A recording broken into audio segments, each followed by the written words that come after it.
So hi guys, ఈరోజు మేమైతే ఈ బ్రెయిన్ విటా గేమ్ ఆడబోతున్నాము. మా ముగ్గురం అనమాట.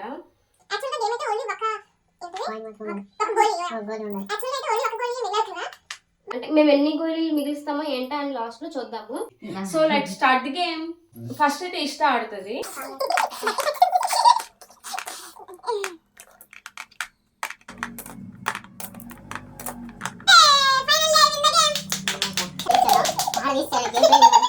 Next Mahesh turn.